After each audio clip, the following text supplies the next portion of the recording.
Welcome in, everybody, to another edition of By the Horns. We are presented by Toyota. Toyota has more all-wheel drive and four-wheel drive vehicles than any other brand. Find yours and shine on. Toyota, let's go places. I'm Casey Johnson. We're holding down the fort this week for our man Cam Smith, who's on a little vacay, I believe. And as usual, we're joined by our guy Drew Stevens from the Bigs. Drew, how you doing tonight? I'm pretty good, Casey. Happy to be here with you. Right back at you, man. We got Bulls basketball to talk about. What other better things can you do with your Thursday night, right? True. Watch your son pitch a winner. Yeah, my son had a good outing today. I'm a little fresh off the baseball diamond, a little chilly, but it's all good. Part of Midwest baseball, high school baseball. But yeah, we are coming to you Thursday night before the Bulls face the Portland Trail Blazers on Friday. And Drew, I thought we could start things off with kind of where we think the Bulls might finish, because there was a little bit of buzz that they might be in that 7-8 play-in spot. But the more this is playing out, unless Atlanta keeps sinking, it looks like both Orlando and Miami have righted the ship. So I think they're going to be in that 9-10 spot. What about you?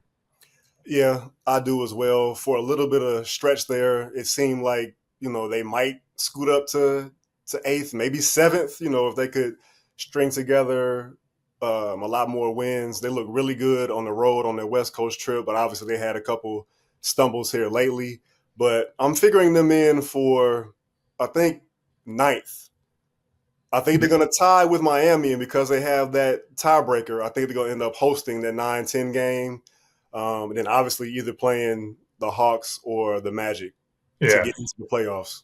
So unfortunately, a little bit of bad timing with our taping here, because Miami's actually playing as we speak. They're playing the Grizzlies. They had that big win in Boston to stay ahead of the Bulls in 9. Bulls are currently 10th as we tape this. He'd have the third easiest schedule left, though, per Tankathon. I checked that today. 4 home, 2 road, and only 2 against playoff teams, including the one that's going on as we're taping this against the Memphis Grizzlies. So I like your optimism, but obviously that tilt at the United Center where Miami comes here next week is going to be a big one. It absolutely will be. I think they're up 2-1? No, 2-0 on the Heat for the season series. So they've beaten them once in Chicago, beaten them in Miami.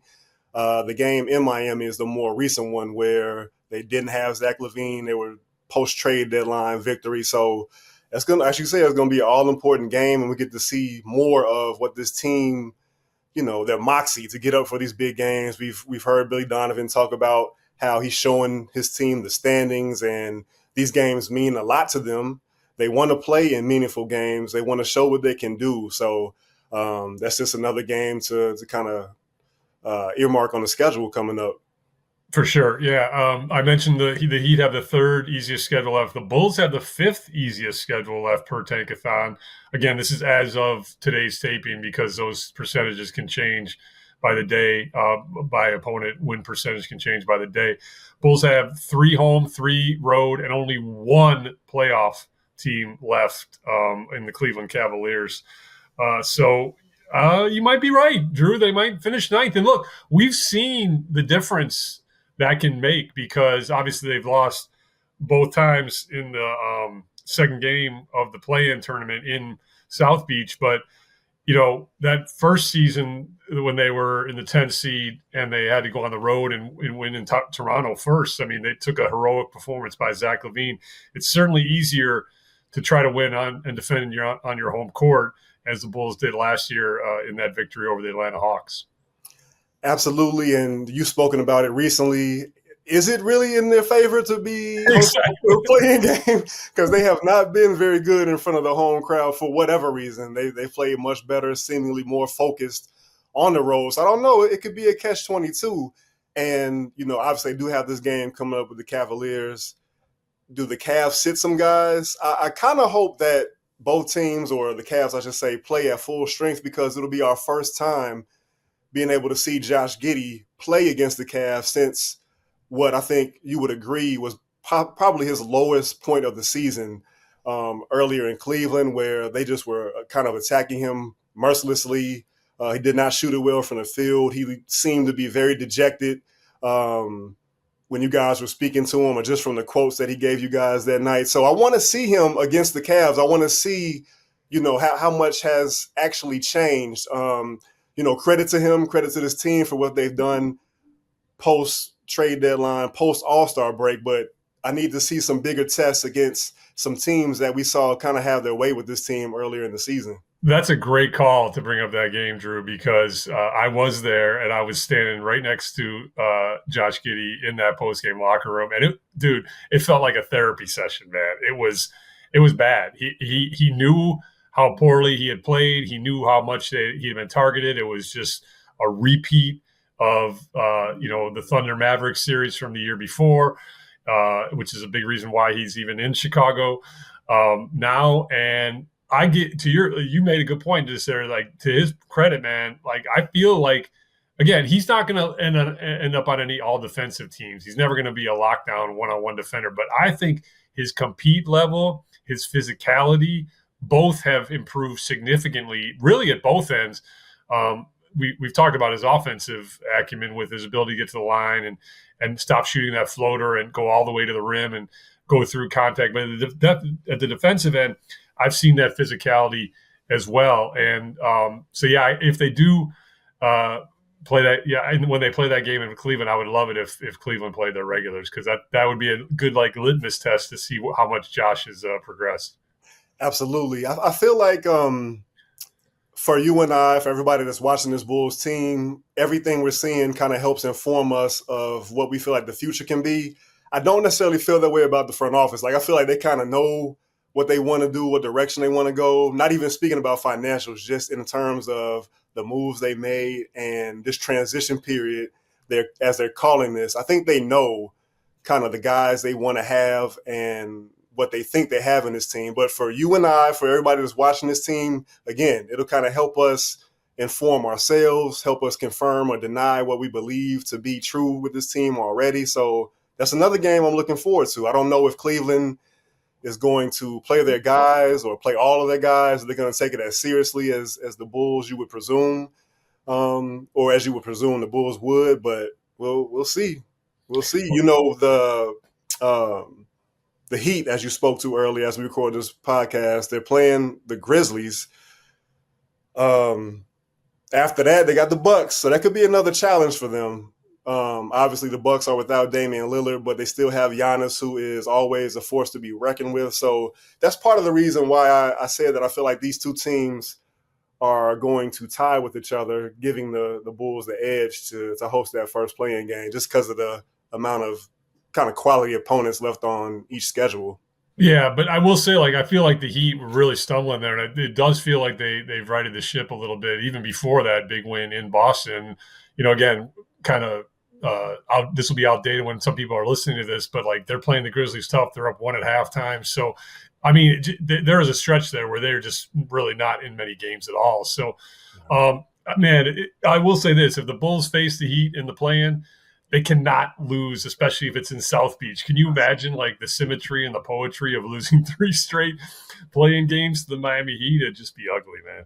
It would. The narratives will just continue to speak for themselves. The jokes will write themselves. So yeah, they've got to do a better job. But I think Coby spoke to this the last time we were in the locker room with him, and just the feeling that they had coming off beating the Hawks in that first play-in game, and kind of feeling like they didn't go into that game in Miami with maybe the same edge that they wanted. So, could be a learning experience for them, the guys that were there, and maybe something that can help galvanize them to make sure that doesn't happen if they were, in fact, to play them in South Beach. Yeah, this will be the one moment I briefly drink some Kool-Aid here, because I feel like this play-in tournament will have a different feel to it just in general, because it's not – centered on a veteran core, and again, it's a play-in tournament. It's the consolation bracket almost, but it is centered now more on whatever this next iteration of this roster will be. It's not like they're on their last breath of DeMar DeRozan, Alex Caruso, and Zach LaVine. It's Coby and Josh and Vooch is obviously still there, but Coby and Josh are kind of the guys now. And so in that sense, it'll be interesting to see A, how they perform in the play-in tournament, and B, what that means for the future. Absolutely. Absolutely. I think this is the play-in tournament for them means more, I dare say, than anybody else kind of involved. I know Atlanta has pick protection, so I'm not quite sure. I don't remember off the top of my head where that lies. Is it just a lottery in general? But yeah, man, the Bulls, I think, have the most to gain, I guess you could say, in terms of the players, the coaches. Again, I feel like the front office already knows what they want to do this summer. But for everybody else, we can kind of, again, more bites at the apple in terms of seeing what this team can do under the bright lights, under the best competition available for them to play. Is it even food? If it isn't fried, Lawrence's, open 24 hours, east of Pilsen. Good fried fish isn't just for Good Friday. Lawrence's, the food you crave. Yeah. You keep mentioning you think the front office knows what they want to do this summer, and we also have been talking a lot about Josh Giddey and Coby-White. I can tell you that both of those guys are on their to-do list this summer, although I don't see any way in that Coby-White signs an extension because he has so badly outplayed his deal. But, the first order of business is going to be trying to re-sign Josh Giddey to whatever number that is. Obviously, only the Brooklyn Nets project to have significant salary cap space. Could they throw an offer sheet at Josh Giddey? Sure. I would expect the Bulls to match it regardless. But it'll be an interesting negotiation nonetheless. But, with Coby probably almost certainly declining an extension offer this offseason, he is going to hit unrestricted free agency in 2026. But at least from my sense, being around the team and conversations I have, I do feel like this front office believes in Coby-White and will attempt to re-sign him in 2026. Now, again, with him hitting unrestricted free agency, he will have say in that matter because if he wants to go elsewhere, he can. The Bulls would be able to probably pay more in terms of annual raises, and the overall value of the contract would probably be greater in Chicago. But if Coby wants to go elsewhere, he might have that opportunity. Let's just, for hypothetical sake, say that Josh Giddey and Coby-White are both signed by the summer of 2026 long term. What do you see as the ceiling for that backcourt? That's a tough one, 𝗪C, because I don't think I can judge it just on those two alone. I need to continue to see 𝗏 develop. I need to continue to see what this front office does to support those two in the backcourt, to support 𝗏 𝗶𝗟. You don't want to end up in a situation where your two best players are potentially best players are, again, guys whose skill sets tilt way more one direction than the other. I know we spoke about Josh Giddey and how he's stepped up to the challenge more often than not this back half of the season. We didn't talk about it today, but in the past we've seen Coby. We know the amount of effort he puts in on the defensive side of the ball. He's a little limited with his size, doesn't have really long arms. He's strong, but he can, guys can try to attack him. We saw Jimmy Butler do that sometimes with the Miami Heat. The Jimmy will do that to a lot of guys, but I need to see more. I need to see more evaluation of the backcourt themselves, but also just who else is going to be on this team. I don't necessarily think I'm going to feel the same way about Josh and Coby being paid whatever they're going to be paid as the front office will, if that makes sense. It makes sense. I don't feel necessarily great about that. And we do our best to be objective. I love Coby. I love everything he stands for. I really enjoyed talking to him. I love to see his growth. We've spoken about it. This guy has had his role change so much. It's kind of incredible the way that he's continued to persevere and take his lumps and keep coming back and not complain, not whine at all. You have never heard anything about wanting him to be traded. So, I do enjoy watching him play in his growth, but I worry that once he gets this contract, things just change. He's going to be getting paid more, which is going to affect how you can continue to build this team out. And I just don't know if that's the direction that I would want to go if I was heading up this team. But again, that's not me doing that. That's AK. Yeah, and there's no guarantee that both will be re-signed. I just feel like that's probably the plan, and then it's got to be executed. I will say this about Coby, and tell me where you agree or disagree. It's hard for me to even guess what that guy's ceiling is. Here's why: because every time you say, okay, he's not a point guard, or he's this, or he's that, the dude just comes back with like there's something about him. And I know the way you praise him, you feel the same way about Coby that I do. But there's something about him. He's got an inner quality that just continues to drive him, and it's why to me he's become the heart and soul of the team. He's become such a leader. So, is there more in his future? I would not bet against him. And then, quick point about Josh Giddey. I happen to obviously just be in Oklahoma City, and I know some people in that franchise, and they're not really just placating by trying to close the book on the trade and run out of Dodge with 𝗪𝗛 in their pocket. They really believe Josh Giddey can be an all-star, particularly in the Eastern Conference. Internally, they really feel like this was, I know the Bulls fans are in an uproar that it was a 1-for-1 trade with no draft compensation, but they really feel like this was like a win-win trade for both sides, and that Josh Giddey is like a really good player. So he is still only 22. So obviously we talked a little bit offline. There's a huge storyline now, if you're committing 65, 70 million to those two players and they don't have an all-star game to their resume yet, could there be an all-star game in their future?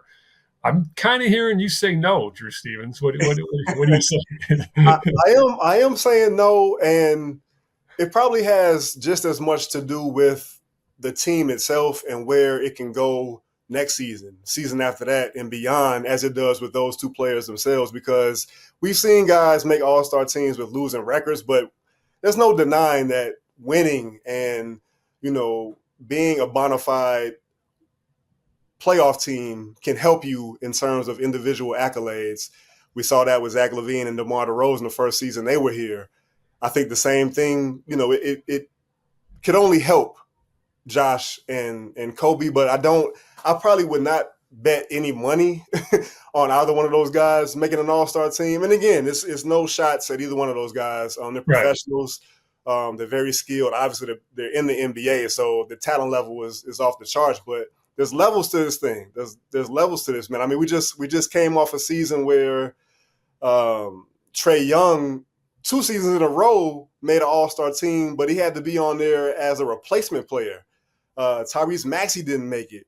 Tyrese Halliburton didn't make it. LaMelo Ball, Zach LaVine, with his last time in a Bulls uniform, didn't make it. So I mean, it's not a knock, I don't think, to say that it's going to be hard for either one of those guys to make an all-star team. But to your point, and especially in Coby's case, it's hard, man. It's hard to deny him and to kind of keep setting these glass ceilings that he just, to this point, has broken through, to his credit. Yeah, that's the number one feeling or vibe that I get in thinking about his career is just like you said, a glass ceiling, and no, that's not it. I got more. What was your concern level with the way Josh Giddey started the season, and what has impressed you the most about where he is now? That's a great question. My concerns, I think, pretty much everything that was echoed when that trade for Alex Caruso went down. What's he going to look like defensively? What's he going to mean on this basketball team in half-court settings if teams are sagging way off of him and making it harder for guys like Coby-White to penetrate the lane and get to the basket? I think I've been impressed with how he has persevered, to use that word again. Yeah. He does seem to kind of have a new life ever since the All-Star break. He came back, he looked different, looked more locked in. He has a great tendency of trying to use that shoulder to attack defenders and knock them off balance, trying to get to the rim. I think the next step for him is being able to manage a counter, because a lot of times I feel like I'm seeing him, he'll try to knock guys back on their heels and he'll go to spin, and now guys are starting to pull the chair on him. And we've seen some times where he's losing the ball, or he's trying to fling the ball behind him to a teammate. So I want to see more consistency from both of those guys, and that feeds into, I think, them making an all-star team. It's good that they had the marches that they've had last month, obviously with Coby-White garnering Eastern Conference Player of the Month and Josh doing what he did. but you got to be able to be consistent on a nightly basis. You got to be able to put up numbers as well. And, I don't know right now if that's something that, I would be banking on to happen. Yeah, you can get seduced by March basketball, and it can be a little skewed. So I agree that it's got to be consistency. Two things about Josh that have really stood out to me. I already mentioned the compete level and how much more physical he's been to me at both ends.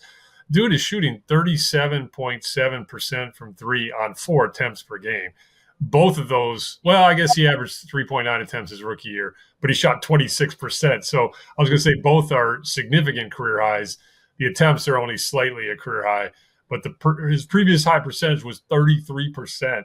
So you got to give the guy credit for the work he's put in. And yes, teams sag off, and a lot of those shots are wide open. My thing is like, what's he going to shoot when defenses start crowding him more? My sense is he will continue to attack the rim, and that leads to my second point. One thing I heard from some execs and scouts I've talked around the league is like, oh, well, even in his best games, he's a counting stats guy, doesn't impact winning. I would push back a little bit on that from what I've seen the last month. Again, March basketball. Because what I've seen is not only that rim attack of him getting a line more, but how many times have you seen him get in the lane and then like do that drop to 𝗬𝗏 for an easy basket or hit a cutter? I really think he's impacted winning in this month when the Bulls played better at 9-6 in March with his overall style of play. Again, you need to see it over a whole season. You need to see it more consistently. But I've been impressed that it's not just like, oh, here's a little cute little Josh Giddey triple-double. No, it's like meant something. And obviously it culminated with that ridiculous Lakers game. But I've seen enough games like that where I've been, all right, Josh Giddey, I see you out there. You know what I'm saying? So absolutely. I don't think it's any surprise, too, that we've seen them play their best stretch of the season during a stretch where both of those guys were attacking the rim more than they had been earlier in the year. And I think that's going to be a critical piece for both of those guys moving forward. If they can get to the line and kind of steal points the way they have been, that's going to mean a lot to their individual games, but also just the team in general. So, again, it's got to be consistent. Consistency is the word of the day, I guess, is what you and I are getting at. Yeah.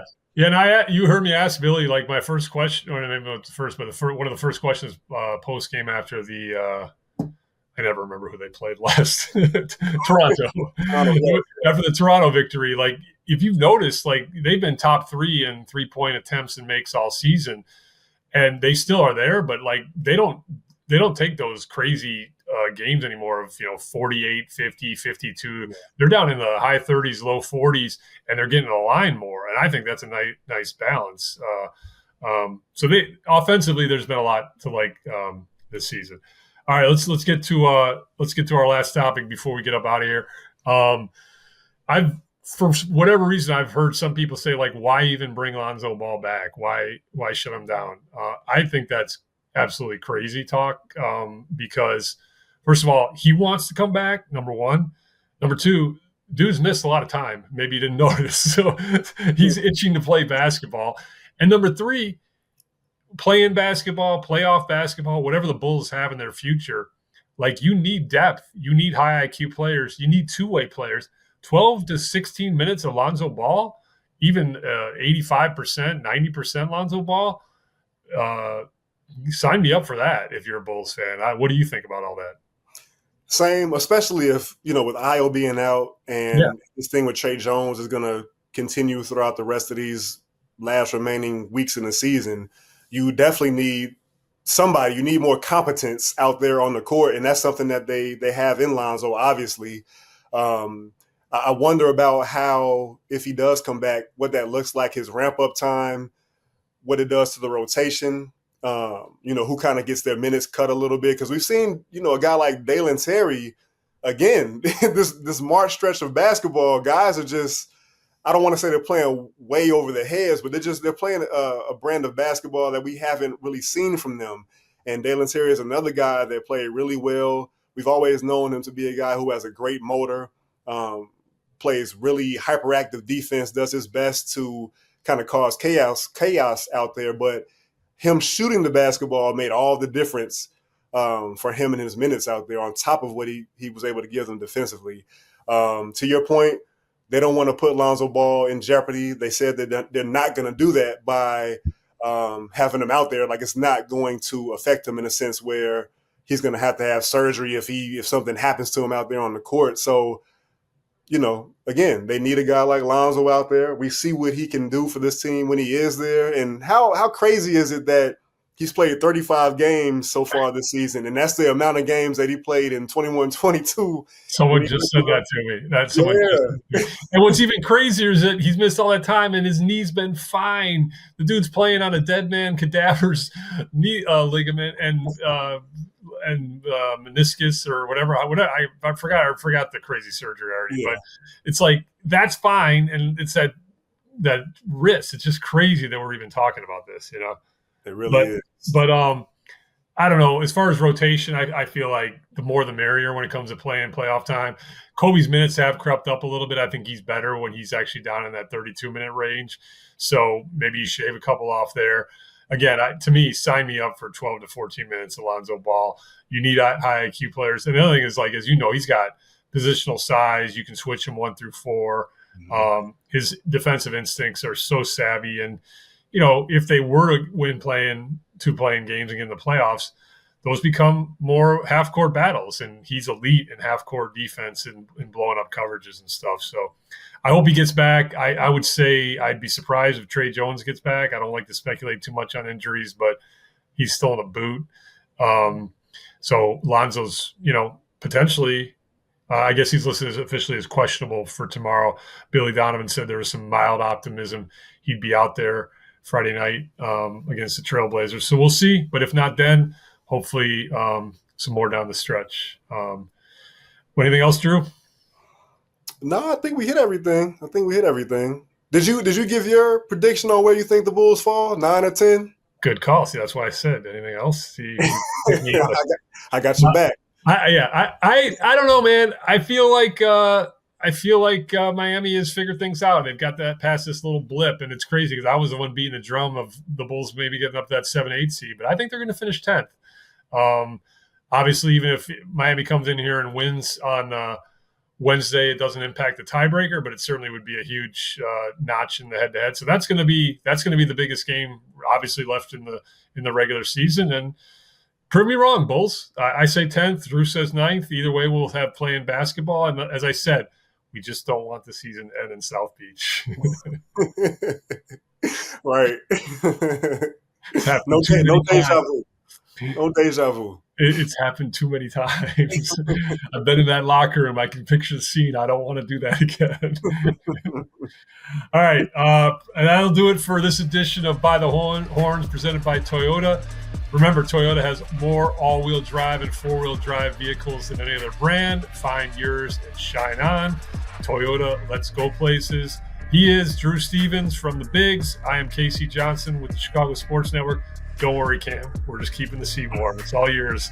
I'm just a pinch hitter. So we'll welcome Cam back. We thank you for listening. We'll catch you next time.